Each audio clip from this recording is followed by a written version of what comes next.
राधे राधे।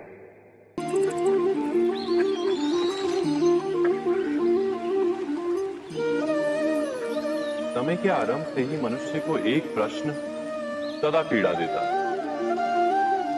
कि वो अपने संबंधों में अधिकतम सुख और कम से कम दुख किस प्रकार प्राप्त कर सकता है। क्या आपके सारे संबंधों ने आपको संपूर्ण संतोष दिया है? विचार कीजिए। हमारा जीवन संबंधों पर आधारित है। हमारी सुरक्षा संबंधों पर आधारित है। इसी कारण हमारे जीवन के सारे सुखों का आधार भी संबंध है। किंतु फिर भी हमें संबंधों में ही अधिकतर दुख क्यों प्राप्त होते हैं? सदा ही संघर्ष भी संबंधों से ही उत्पन्न क्यों हो जाते हैं? कभी विचार किया है? जब कोई व्यक्ति किसी अन्य व्यक्ति के विचार अथवा कार्य को स्वीकार नहीं करता, उसमें परिवर्तन करने का प्रयत्न करता है, तो संघर्ष जन्म लेता है। अर्थात जितना अधिक अस्वीकार उतना ही अधिक संघर्ष, और जितना अधिक स्वीकार उतना ही अधिक सुख। क्या ये वास्तविकता नहीं? यदि मनुष्य स्वयं अपनी अपेक्षाओं पर अंकुश रखे, अपने विचारों को परखे, किसी अन्य व्यक्ति में परिवर्तन करने का प्रयत्न ना कर स्वयं अपने भीतर परिवर्तन करने का प्रयास करे, तो क्या संबंधों में संतोष प्राप्त करना इतना कठिन? अर्थात क्या स्वीकार ही संबंध का वास्तविक अर्थ नहीं?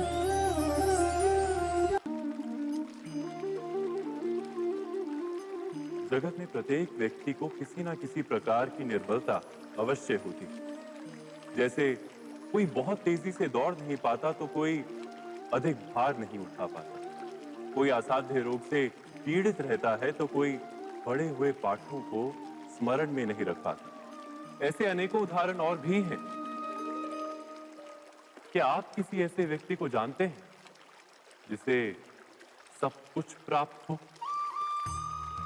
और हम जीवन की उस एक निर्बलता को जीवन का केंद्र मानकर जीते हैं?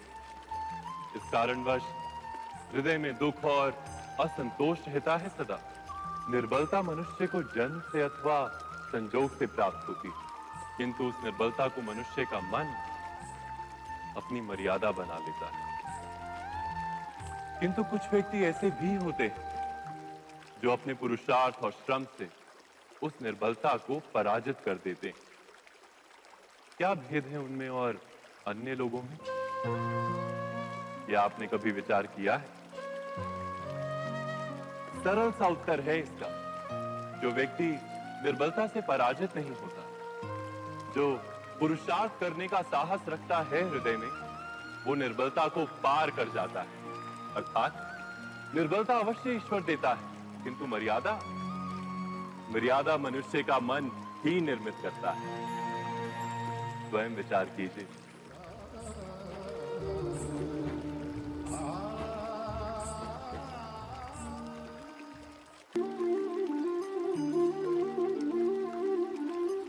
भविष्य का दूसरा नाम है संघर्ष। हृदय में आज इच्छा होती है और यदि पूर्ण नहीं हो पाती तो हृदय भविष्य की योजना बनाता है। भविष्य में इच्छा पूर्ण होगी ऐसी कल्पना करता रहता है, किंतु जीवन ना तो भविष्य में है ना अतीत में। जीवन तो इस क्षण का नाम है, अर्थात इस क्षण का अनुभव ही जीवन का अनुभव। और हम ये जानते हुए भी इतना सा सत्य समझ नहीं पाते। या तो हम बीते हुए समय के स्मरणों को घेर कर बैठे रहते, या फिर आने वाले समय के लिए हम योजनाएं बनाते रहते हैं। और जीवन जीवन बीत जाता है।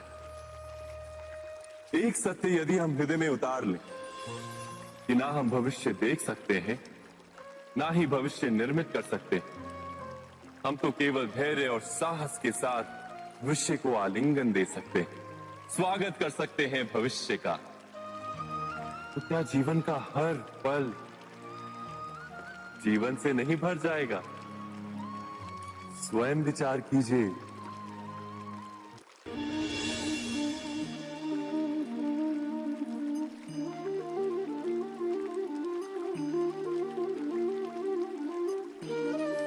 ज्ञान प्राप्ति सदा ही समर्पण से होती है, ये हम सब जानते हैं। किंतु समर्पण का वास्तविक महत्व क्या है? क्या हमने कभी विचार किया? मनुष्य का मन सदा ही ज्ञान प्राप्ति में विभिन्न बाधाओं को उत्पन्न करता है। कभी किसी अन्य विद्यार्थी से ईर्ष्या हो जाती है, कभी पढ़ाए हुए पाठों पर संदेह जन्मता है और कभी गुरु द्वारा दिया गया दंड मन को अहंकार से भर देता है। नहीं, क्या ऐसा नहीं होता? न जाने कैसे कैसे विचार मन को भटकाते हैं और मन की इसी अयोग्य स्थिति के कारण हम ज्ञान प्राप्त नहीं कर पाते। मन की योग्य स्थिति केवल समर्पण से निर्मित होती है। समर्पण मनुष्य के अहंकार का नाश करता है। ईर्ष्या, महत्वाकांक्षा आदि भावनाओं को दूर कर हृदय को शांत करता है और मन को एकाग्र करता है। वास्तव में ईश्वर की सृष्टि में ना ज्ञान की मर्यादा है, ना ज्ञानियों की। गुरु दत्तात्रेय ने तो गाय और श्वान से भी ज्ञान प्राप्त कर लिया था।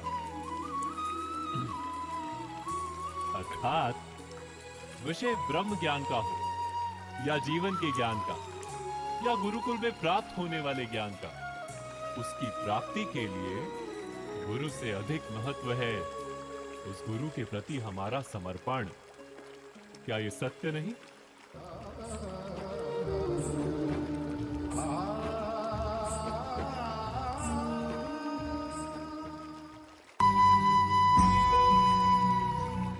प्रत्येक मनुष्य के जीवन में ऐसा क्षण अवश्य आता है जब सारे स्वप्न, सारी आशाएं, सारे दृश्य ध्वस्त हो जाते हैं। जीवन के सारे आयोजन ही बिखर जाते हैं।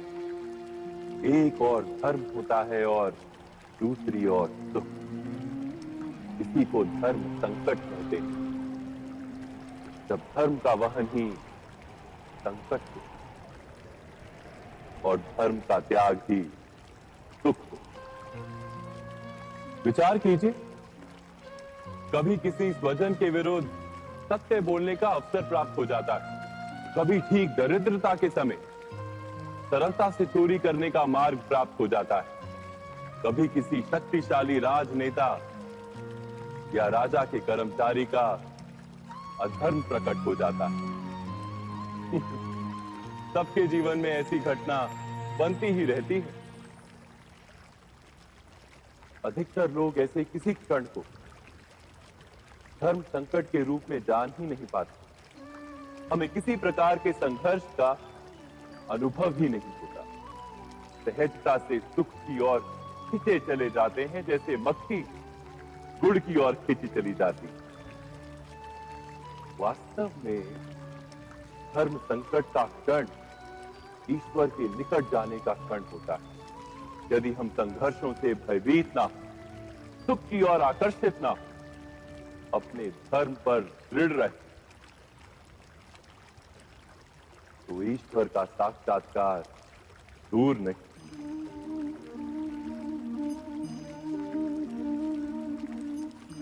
पवन से युद्ध करने वाला पत्ता यदि पेड़ से गिरता है तो भी आकाश की ओर उठता है।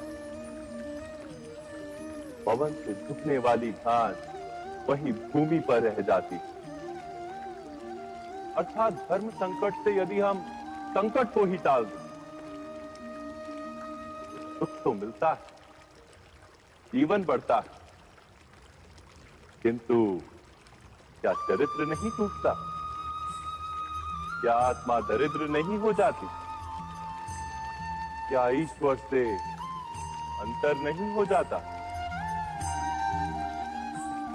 स्वयं विचार कीजिए। दो व्यक्ति जब निकट आते हैं तो एक दूसरे के लिए सीमाएं और मर्यादाएं निर्मित करने का प्रयत्न अवश्य करते हैं। हम यदि सारे संबंधों पर विचार करें तो देखेंगे कि इन सारे संबंधों का आधार यही सीमाएं हैं जो हम दूसरों के लिए निर्मित करते हैं। और यदि अनजाने में भी कोई अन्य व्यक्ति इन सीमाओं को तोड़ता है तो उसी क्षण हमारा हृदय क्रोध से भर जाता है। इन सीमाओं का वास्तविक रूप क्या है? क्या हमने कभी विचार किया? सीमाओं के द्वारा हम दूसरे व्यक्ति को निर्णय करने की अनुमति नहीं देते, अपना निर्णय उस व्यक्ति पर थोप देते, अर्थात किसी की स्वतंत्रता का अस्वीकार करते हैं।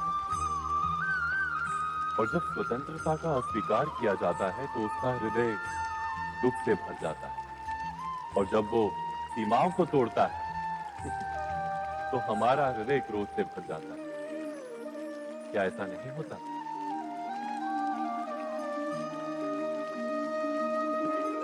पर यदि एक दूसरे की स्वतंत्रता का सम्मान किया जाए तो किसी मर्यादाओं या सीमाओं की आवश्यकता ही नहीं होती।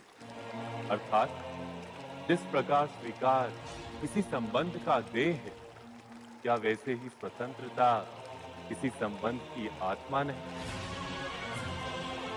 स्वयं विचार की। सबके जीवन में ऐसा प्रसंग अवश्य आता है कि सत्य कहने का निश्चय होता है हृदय में, किंतु मुख से सत्य निकल नहीं पाता।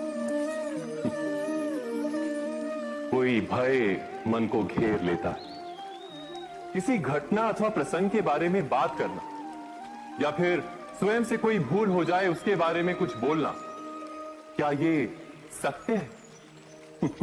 नहीं, ये तो केवल तथ्य है।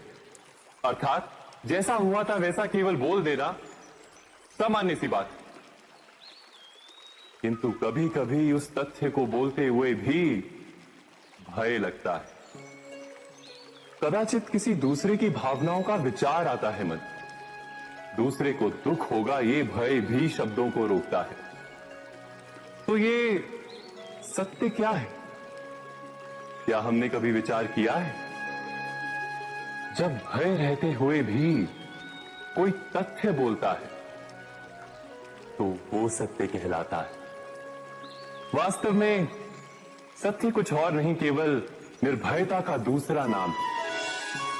और निर्भय होने का कोई समय नहीं होता, क्योंकि निर्भयता आत्मा का स्वभाव है। अर्थात क्या प्रत्येक क्षण सत्य बोलने का क्षण नहीं होता?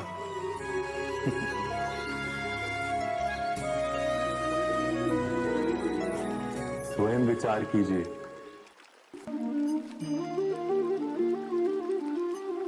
श्रेष्ठता का क्या अर्थ है?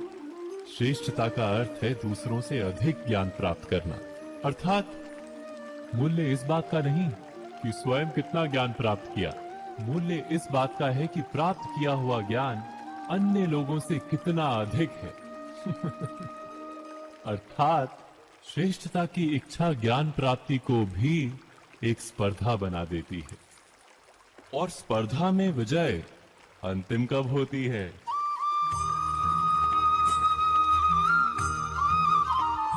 कुछ समय के लिए तो श्रेष्ठ बना जा सकता है, किंतु सदा के लिए कोई श्रेष्ठ नहीं रह पाता। फिर वही असंतोष, पीड़ा और संघर्ष जन्म लेता है। किंतु श्रेष्ठ बनने के बदले यदि उत्तम बनने का प्रयत्न करें तो क्या होगा?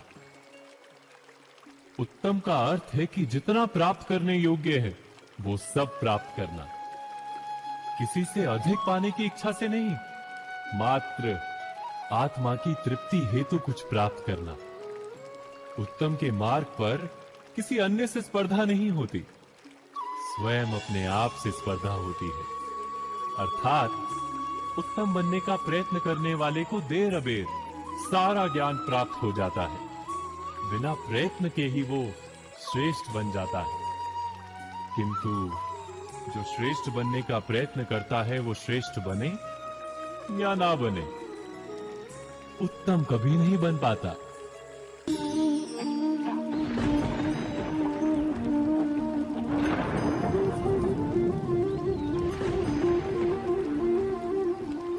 सपनों और पूर्वाभासों के आधार पर हम भविष्य के सुख दुख की कल्पना करते हैं। भविष्य के दुख का कारण दूर करने के लिए हम आज योजना बनाते हैं, किंतु कल के संकट को आज निर्मूल करने से हमें लाभ मिलता है या हानि पहुंचती है, ये प्रश्न हम कभी नहीं करते। सत्य तो ये है कि संकट और उसका निवारण सात जन से, व्यक्ति के लिए भी और सृष्टि के लिए भी। नहीं, आप अपने भूतकाल का स्मरण कीजिए, इतिहास को देखिए, आप तुरंत ही ये जान पाएंगे कि जब जब संकट आता है तब तब उसका निवारण करने वाली शक्ति भी जन्म लेती है। यही तो जगत का चलन है। वस्तुतः संकट ही शक्ति के जन्म का कारण है। प्रत्येक व्यक्ति जब संकट से निकलता है तो एक पद आगे बढ़ा होता है, अधिक चमकता है, आत्मविश्वास से अधिक भरा होता है, न केवल अपने लिए अपितु विश्व के लिए भी। क्या ये सत्य नहीं?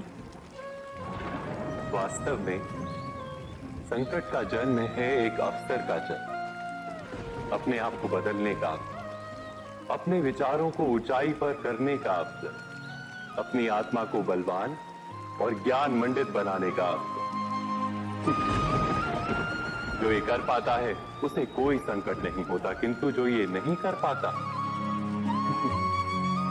वो तो स्वयं एक संकट है विश्व के लिए। विचार कीजिए।